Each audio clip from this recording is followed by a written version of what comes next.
YouTube battle community, Brian Wilson fans, random people on the internet, my name is Giggens, and we're here today to talk a little bit about Brian Wilson Playback, the Brian Wilson Anthology, a greatest hits album that came out September 22nd, 2017, and I only just recently picked this up for the first time. Obviously, I've heard it a million times, and I've played it a million times online, but something I just didn't really feel necessary to own at the time, and also when the vinyl came out, it was super expensive.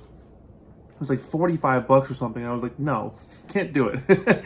But it's a fascinating compilation. I mean, they call it an anthology and not like a greatest hits. And I think that's done on purpose because there's songs on here that I necessarily would not have put on this, but it's not a hits collection, I suppose.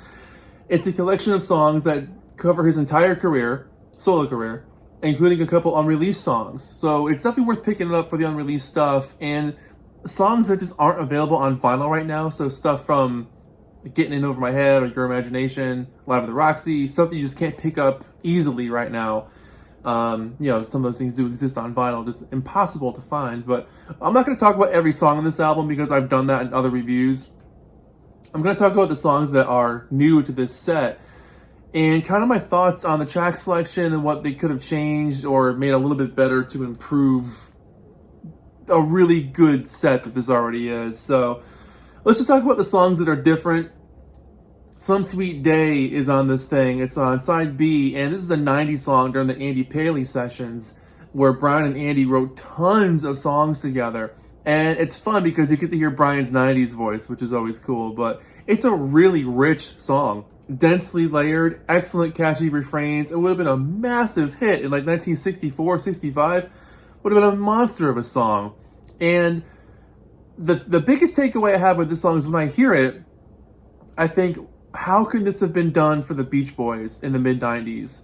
I can easily see Mike singing lead on this song. He would nail it. He'd be perfect singing this song. This would have been a great Beach Boys song for that sadly never to happen 90s Beach Boys album.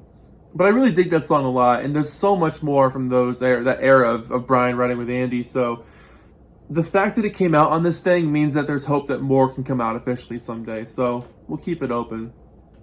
And then inside record 2 on side 1 there, you get 2 songs from Live at the Roxy, which is really cool and also a very head scratcher of a choice. But the first time is a wonderful piano ballad with rich background vocals, a Soul Wilson lyric and music credit, which is pretty rare.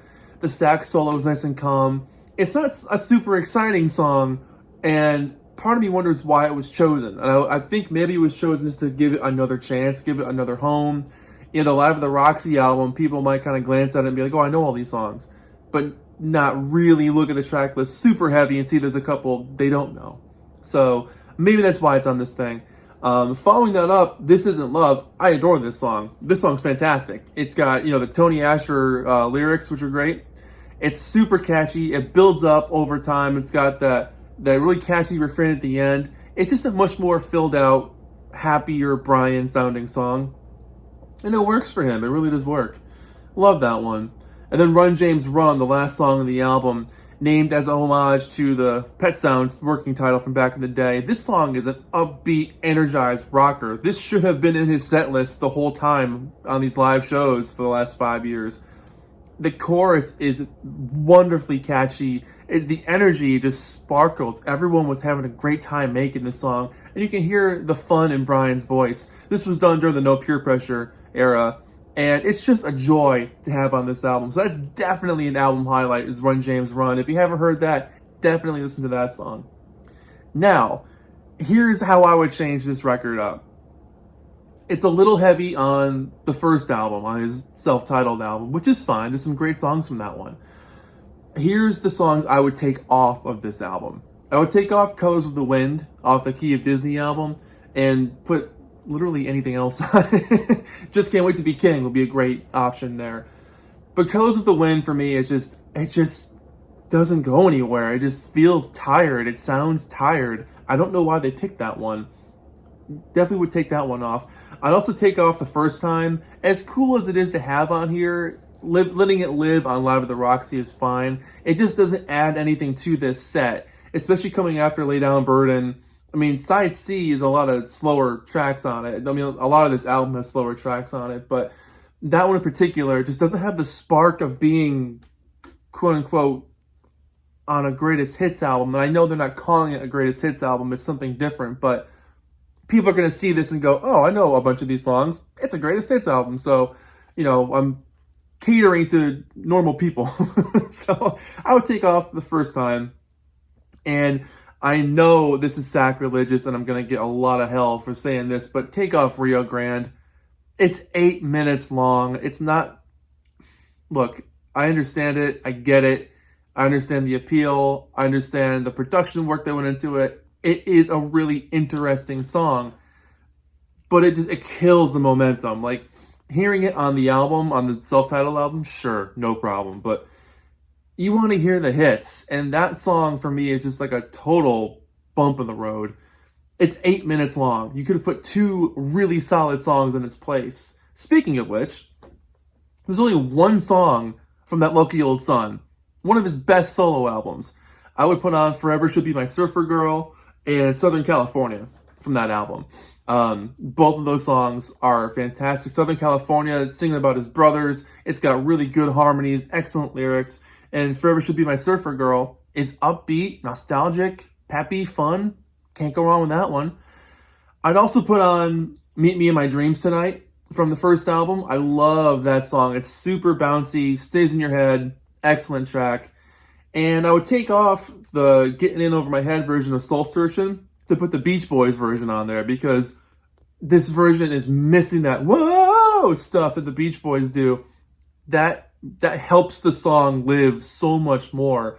This version, it's lacking. It's just lacking that spark. It's a good song, but it's missing that, like, we're so close. So that's kind of where I'd go with it.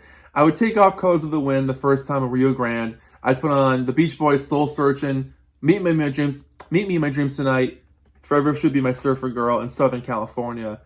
I think that would make for an even better set list, just to give it some spark, because there's a couple, I feel like the slower songs on this thing just kind of slow it down. There's nothing wrong with that. That might be the mood they were going for. And again, this is an anthology. It's meant to be an overview of work made by the artist. It's not meant to be particularly upbeat the entire time. It's showing the breadth of what he can do and what he's accomplished over the last 35 years as a solo artist. That said, this is still a greatest hits album, because a lot of these songs are some of his biggest solo songs. Love and Mercy, Melt Away, One Kind of Love. This is just stuff that you would expect to see on a greatest hits album. And I feel like the other tracks are thrown in just to give it some texture, just to show what else he's able to accomplish. Again, that said, I'm thinking in a greatest hits mindset. Those are the songs I would take off. Those are the ones I would add. But here's the back cover. I do like the presentation on this thing. It looks fantastic. Really, really does. And the inside cover, such a great picture of Brian there. Love that shot. But yeah, I mean, as a set, as it stands, easily a 9 out of 10 for me. Like I said, there's a couple of songs I would change, and it would be a perfect 10 at that point. But that's just my opinion. What do you guys think about this album? Where does it stand in terms of, does it accomplish its task? Do you think it perfectly encapsulates the peaks of Brian's solo career? What songs would you put on it? What songs would you take off of it? Very curious to hear about that. So there you go. My name is Giggens. This has been Brian Wilson, Playback, the Anthology. And let me know what you think about it in the comments below. We'll get talking about our guy Brian here. Thanks so much for watching. My name is Giggens. I'll see you guys in the next video. Take care of yourselves. Bye-bye.